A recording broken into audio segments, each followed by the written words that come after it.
The Elder Scrolls, la Cité infernale, chapitre 3. Quand Anaïg s'éveilla, Merglim était toujours étendue par terre, le souffle rauque et bruyant. Elle gémit en se redressant, les doigts pressés contre ses tempes douloureuses, et sentit son estomac tanguer. Combien de bouteilles de vin avait-il bu? Elle se dirigea d'un pas vacillant vers la cuisine, et grimaça face au soleil en ouvrant les volets. Elle fit ensuite du feu dans le four avant d'entrer dans le garde-manger éclairé par la lumière diffuse. Elle y contempla les chapelets de saucisses suspendus, les longs filets de poisson salés, les barils de farine, de sel, de sucre, de riz, ainsi qu'un panier plein de légumes pour la plupart pourris. Il y avait des œufs sur le comptoir, encore chauds. Cela signifiait que Tai Tai devait être debout et occupé à faire son travail, ce qui n'était pas toujours le cas. Elle retrouva aussi l'antique coffre à épices couvert de cuir de sa grand-mère, avec ses 78 bouteilles de graines et de feuilles séchées. Tout ce qu'il lui fallait. Merglim la rejoignit quelques minutes après que l'ail et les piments furent plongés dans l'huile en embaumant l'air de leur parfum piquant. « Oh, je suis trop mal pour manger, » se plaignit-il. « Ça, tu le mangeras, » lui répondit Anaïg. « Et ça te plaira. La vieille Ténie préparait ce plat pour mon père autrefois, avant qu'on ne puisse plus payer ses services. » Si c'est vrai, pourquoi c'est différent à chaque fois que tu fais cette recette? La dernière fois, il y avait des cacahuètes et du porc au vinaigre. Mais ni ail ni piment. Nous n'avons pas de porc au vinaigre, dit-elle. Et ce ne sont pas les ingrédients spécifiques qui comptent, mais les principes de composition, d'équilibre des essences, des saveurs, des huiles et des herbes aromatiques. Tout en parlant, elle vida les épices qu'elle avait broyées quelques instants auparavant à l'aide d'un mortier. Des parfums terreux de coriandre, de cardamome, de graines d'alchimie et de gingembre envahirent la cuisine. Elle y ajouta 2 poignées de riz brisé, remua le tout et le couvrit d'un doigt de lait de coco, puis fit mijoter l'ensemble après avoir posé un couvercle sur la casserole. Une fois le porridge prêt, elle le servit dans 2 bols et y ajouta des tranches de saucisses de chevreuil, de jambon séché et d'écorce de pastèque vinaigrée. « Ça a l'air dégoûtant, » commenta Merglim. « Pas encore fini, » dit-elle. Elle cassa 2 œufs avant d'en déposer un, cru dans chaque bol. Glim se redressa en se pourléchant les babines. « Des œufs d'oie ? » Oui. Je vais peut-être y goûter. Elle plaça un bol devant lui. Après une première bouchée hésitante, Glim entreprit de le vider avec appétit, pendant qu'Anaïg attaquait elle aussi son repas. « Je me sens déjà mieux, » lança son compagnon. « Tu vois ?» « Oui, oui. » Elle prit une nouvelle bouchée. « Alors, dis-moi plus sur cette cité flottante, » dit-elle. « Quand est-ce qu'elle est censée arriver ? » X m'a dit qu'elle était restée dans leur dos pendant 3 jours, sans changer de cap, jusqu'à ce que les vents leur accordent enfin la vitesse nécessaire pour la laisser loin derrière. Elle arrivait droit sur l'île Motte, d'après ce qu'il m'a dit. Au rythme où elle allait, elle devrait arriver tôt demain. Alors, de quoi s'agit-il, selon lui ? Un gros morceau de rocher en forme de toupie. Ils ont aperçu des bâtiments sur le pourtour. Le maître vent n'a pas apprécié. Il a démissionné à la minute où ils ont accosté et a quitté la ville à toute vitesse, à cheval. Qu'est-ce qui n'a pas plu au maître vent ? Il n'arrêtait pas de dire que quelque chose clochait. Qu'aucune magie qu'il possédait ne pouvait rien lui apprendre sur cette chose. Il a dit que ça puait la mort. Quelqu'un en a parlé à l'organisme ? Je ne comprends jamais rien à ce que vous racontez quand vous êtes ensemble, lança une voix douce. Anaïg se tourna vers la porte et découvrit son père sur le seuil. Ça sent bon, reprit-il. Il en reste un peu pour moi? Bien sûr, Taïg, répondit-elle. J'en ai fait largement assez. Elle lui servit un bol. Il prit une cuillerée de porridge et ferma les yeux. Meilleur que chez Ténitar, dit-il. Toujours fourré dans la cuisine, hein? Tu as beaucoup appris. Tu sais quelque chose sur cette histoire? Demanda Anaïg avec un soupçon d'impatience. Elle s'agaçait facilement lorsqu'elle parlait avec son père, et s'énervait d'autant plus qu'elle savait qu'elle ne devrait pas agir ainsi. Mais il semblait si faible, jusque dans son âme, comme si l'essentiel de son être s'était envolé au loin. « Je ne plaisantais pas, » répondit-il. « Vous êtes comme ça depuis que vous êtes gamin. Je reconnais quelques mots ici et là, mais... » Anaïg agita la main pour écarter cette plainte 1000 fois entendue. « Cette cité volante qui est censée se diriger vers nous, est-ce que tu as entendu quoi que ce soit là-dessus ?» « Il y a des rumeurs, » souffla-t-il en picorant dans son ragoût. « Ça a commencé avec Urven. » Anaïg leva les yeux au ciel. Ce vieux fou de prêtre psychique, ou quel que soit le nom qu'il se donne, il prétend avoir perçu quelque chose dans les eaux profondes, une sorte de mouvement. Bref, oui, il est fou et il agace les Alxilil, en particulier l'archigardien Kadjalil. Il a donc été congédié. Mais nous avons ensuite reçu des rapports depuis la mer, et l'organisme a envoyé des navires enquêter. Et ils sont toujours là-bas, sans doute à la recherche d'un fantôme. Après tout, Urven a fait passer son message sur les quais. Pas étonnant que les marins voient des choses. « Le navire de mon cousin a pris la mer depuis Anneville il y a 3 semaines, » intervint Merglim. « Il n'a pas parlé à Urven. » Les traits du père d'Anaïg se contractèrent d'une manière bizarre, comme souvent lorsqu'il tentait de cacher quelque chose. « Taïg !» s'exclama-t-elle. « Ce n'est rien, » affirma-t-il. « Pas de quoi s'inquiéter. Si quelque chose de dangereux approche, les Alxilil l'accueilleront avec la même puissance que celle qui a chassé l'Empire hors du Marais Noir, et les Dunmer loin de Morrowind. Mais qu'est-ce qu'une cité volante pourrait bien avoir à faire avec l'île Motte? Que disent les East?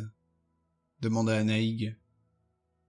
La cuillère de son père hésita un instant entre le bol et sa bouche. Puis il mâcha sa nourriture et déglutit.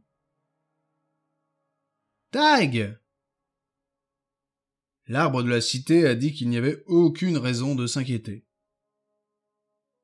Merglim émit un petit raclement haut perché et cligna plusieurs fois des paupières. « Que voulez-vous dire? L'arbre de la cité ?» Il hésita, comme s'il en avait trop dit. « Par l'Orcane, Glim !» siffla Anaïg. « Nous ne sommes pas des touristes, tu sais. » Il hocha la tête. Elle détestait la façon dont il agissait lorsqu'il parlait le tamriélien ordinaire. On aurait dit quelqu'un d'autre. C'est juste que les East sont tous connectés, partageant un même esprit. Alors pourquoi mentionner celui de la cité en particulier? Le regard de son père s'agita un peu, sans but, puis il soupira de nouveau. Les Alxilil de l'île Motte ne s'adressent qu'à l'arbre de la cité. Quelle différence ça fait? Voulut savoir Anaïg. Comme Glim l'a dit, ils sont tous connectés au niveau des racines, non? Alors ce que dit l'arbre de la cité, c'est ce qu'ils disent tous. Glim avait adopté une expression impénétrable. Peut-être pas, fit-il. Qu'est-ce que tu veux dire? Anaïg, commença son père d'une voix tendue. Comme il n'ajoutait rien, elle leva les mains. Quoi, Taïg? Chardon, le moment est peut-être bien choisi pour que tu rendes visite à ta tante Alayawin. De toute façon, je me disais que tu devrais y aller. J'ai d'ailleurs mis de l'argent de côté pour le voyage, et il y a un navire qui part à l'aube. Tout ça donne l'impression que tu t'inquiètes, Taïg. On dirait que tu penses que quelque chose ne va pas. Tu représentes ce qui compte le plus pour moi, expliqua le vieil homme. Même si le risque est minime, dit-il en tendant les mains vers elle, sans toutefois croiser son regard. Puis les rides sur son front disparurent, et il se leva. Je dois y aller. On m'a convoqué auprès de l'organisme ce matin. Je te verrai ce soir et nous pourrons en parler plus en détail. Prépare donc tes bagages au cas où tu déciderais de faire le voyage, d'accord ? L'espace d'un instant, elle imagina un avenir possible. Rallier les Yaouin nécessitait un long trajet sur l'océan, mais de là-bas, elle pourrait atteindre la cité impériale, même si elle ne disposait guère que de ses 2 jambes. Peut-être que... Glim peut venir ? Désolé, je n'ai l'argent que pour un passager, répondit son père. Je n'irai pas de toute manière, ajouta Glim. Très bien, dans ce cas, dit le père d'Anaïg, je m'en vais. Je ferai livrer le dîner depuis le coquinat à Chardon. Pas la peine de cuisiner ce soir, et nous discuterons de tout ça. D'accord, Taïg. Dès qu'il se fut éloigné, elle tendit le doigt sous le nez de Mère Glim. Va sur les quais pour voir ce que ce fou de prêtre a à dire, ou tout ce que tu pourras trouver d'autre. Je vais chez Ekwa. Pourquoi Ekwa ? Je dois affiner ma nouvelle invention. Ta potion de chute, tu veux dire ? Elle nous a sauvé la vie, lui rappela-t-elle. Puisqu'on parle de ça, pourquoi par tous les puits pourrissants te soucies-tu de pouvoir voler ? De quelle autre manière pourrions-nous nous rendre sur une île volante ? Par catapulte ? Ah, soupira Mère Glim. Ah non ! Regarde-moi bien, Glim, ordonna Anaïg. Il obéit avec lenteur, à contre-cœur. Je t'adore et j'adorerais que tu viennes avec moi. Mais si tu ne veux pas, pas de souci. Je ne te casserai pas les pieds avec ça. Mais moi j'y vais. Joue. Il soutint son regard pendant un moment, puis ses narines se contractèrent. Joue, dit-il. Retrouve-moi ici à midi. En suivant le long affaissement de l'île Motte en direction de la baie, la voie que les impériaux nommaient Olis, il perçut la pression qu'exerçait le ciel envahi de nuages sur lui, sur les arbres, sur les antiques pavés en pierre. Il s'interrogea en laissant son esprit dériver loin de la sphère du langage, en direction du nimbus obscur de la pensée pure. Les mots martelaient la pensée pour lui donner une forme, la mettaient en cage, l'enchaînaient. Le djel, la langue de ses ancêtres, constituait le langage le plus proche de la vraie pensée. Même si Anaïg maîtrisait le djel comme peu d'individus non issus de la racine, sa gorge n'était pas capable de produire tous les sons adéquats et elle ne captait pas suffisamment de subtilité dans ses paroles pour permettre à Glim de vraiment converser avec elle. Il était constitué de 4 personnes en réalité. Mère Glim l'Argonien lorsqu'il parlait la langue de l'Empire qui donnait à ses pensées une forme humaine. Lorsqu'il s'adressait à sa mère ou à ses frères et sœurs, il devenait Wutilul, le Saxlil. Quand il s'adressait à un Saxlil de la forêt profonde ou même à un membre des Alxilil, il était un Lukyul, assimilé, car sa famille vivait depuis très longtemps sous la tutelle impériale. Quand il discutait avec Anaïg, il était autre chose. Pas un juste milieu, mais un être très différent. Glim. Cependant, même le langage qu'ils partageaient était loin de la véritable pensée. La véritable pensée était proche de la racine. Les Istes étaient légion et ils ne faisaient qu'un. Leurs racines s'enfonçaient loin dans la terre noire et la pierre blanche et poreuse du marais. Elles les reliaient les uns aux autres, connectant ainsi tous les Saxlil, tous les Argoniens. Les Istes conféraient à son peuple son existence, sa forme, son but. C'étaient les Istes qui avaient vu au travers des ombres de la crise d'Oblivion, qui avaient rappelé le peuple tout entier vers le marais noir, vaincu les forces de Mérune Dagon, repoussé l'Empire vers la mer et décimé leurs ennemis à Morrowind. Les Istes partageaient un unique esprit, mais, tout comme Glim, étaient 4 êtres. L'esprit des Istes pouvait parfois échapper à lui-même. Cela s'était déjà produit, à l'île Motte. Si l'arbre de la cité s'était séparé du reste et les Alxilil avec lui, qu'est-ce que cela signifiait? Et pourquoi allait-il faire ce qu'Anaïg lui avait demandé, plutôt que d'essayer de découvrir ce qui arrivait à l'arbre dont la sève l'avait façonné? C'était pourtant bien ce qui allait se passer, n'est-ce pas? Il s'arrêta et plongea le regard dans les yeux de pierre de Gjonmel, le pêcheur. Autrefois, seigneur Organ ascendant de l'île Motte. De visible, il ne restait désormais de lui que la partie basse du museau et la tête. Le reste de son être s'était enfoncé, comme l'essentiel de l'ancienne l'île Motte, au sein du sol meuble et mouvant sur laquelle la cité avait été bâtie.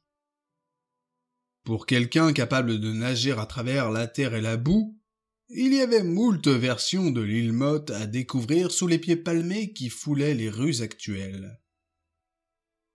Une image se fit jour dans son esprit. La grande pyramide à étages d'Ixtac-Chtitilmet.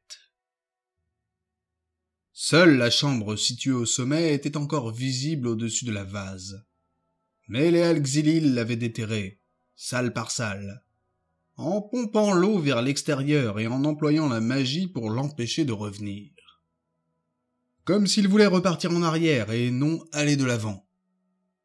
Comme si quelque chose les tirait vers le passé, vers l'ancienne l'île Motte. Il s'arrêta en prenant conscience qu'il était toujours en train de marcher, sans vraiment savoir où il allait. Puis il comprit. Le courant de fond de ses pensées l'avait guidé jusqu'ici. Jusqu'à l'arbre. Ou une partie de lui.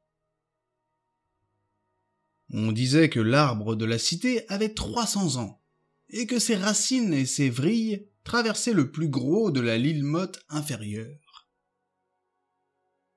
Il se trouvait à présent devant une racine de la taille de sa cuisse qui s'était frayé un chemin à travers un mur de pierre.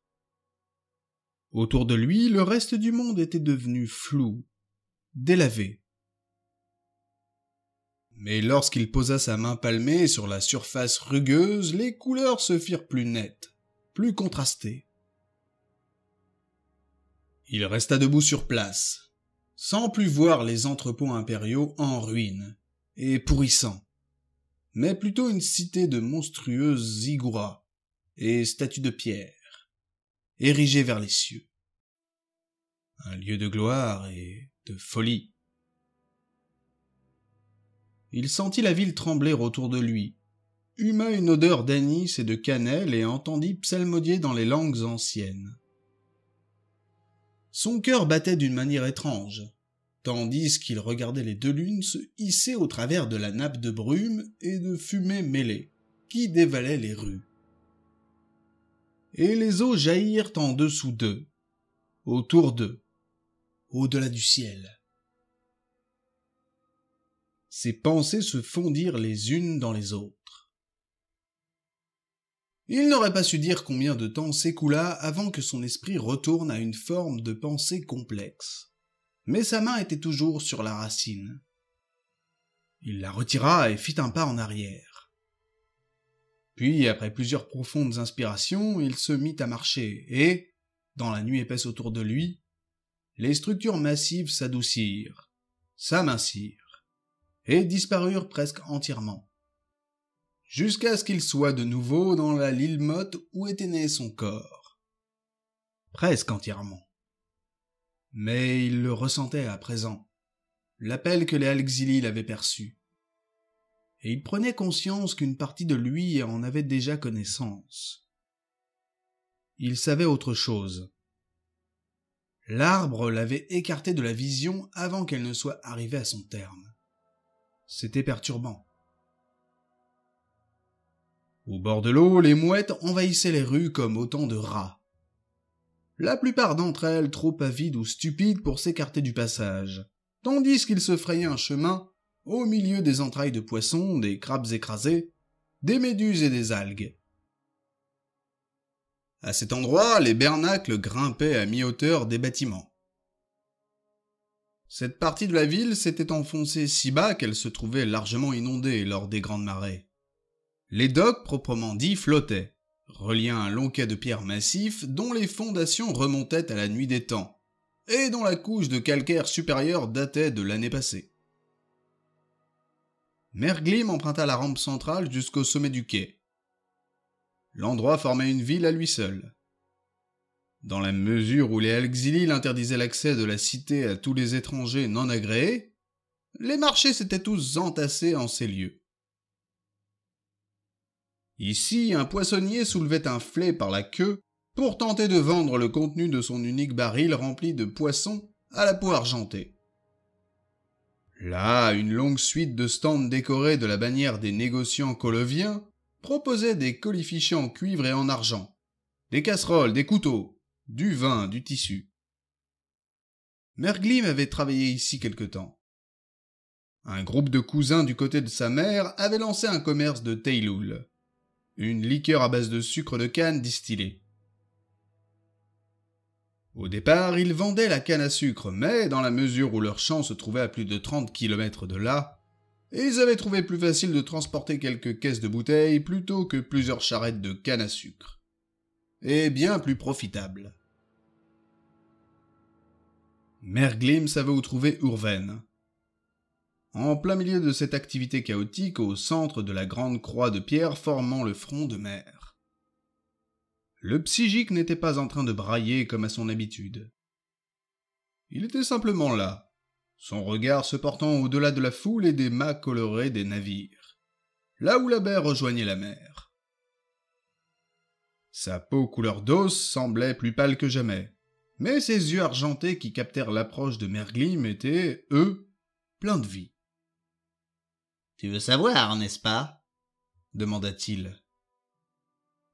L'espace d'un instant, l'Argonien eut du mal à répondre, tant l'expérience avec l'arbre avait été puissante. Mais il laissa les mots façonner de nouveau ses pensées. « Mon cousin dit qu'il avait vu quelque chose en mer. »« Il a dit vrai. Cela ne va pas tarder à arriver. »« Qu'est-ce qui ne va pas tarder ?» Le vieux prêtre haussa les épaules. « Que sais-tu à propos de mon ordre ?»« Pas grand-chose. »« Rares sont ceux à savoir. Nous n'enseignons pas nos croyances en dehors de nos rangs. Nous conseillons, nous aidons. »« Aider à quoi ?»« Au changement. » Merglim cligna des paupières en essayant de trouver dans ses propos la réponse qu'il cherchait. « Le changement est inévitable, » reprit Urven. « Pour tout dire, le changement est sacré. Mais il ne doit pas se faire sans guide. Je suis venu ici pour guider. Les Alxili et le conseil de la cité, l'organisme, qu'ils contrôlent si complètement, n'écoutent pas. » Ils ont déjà un guide, les East.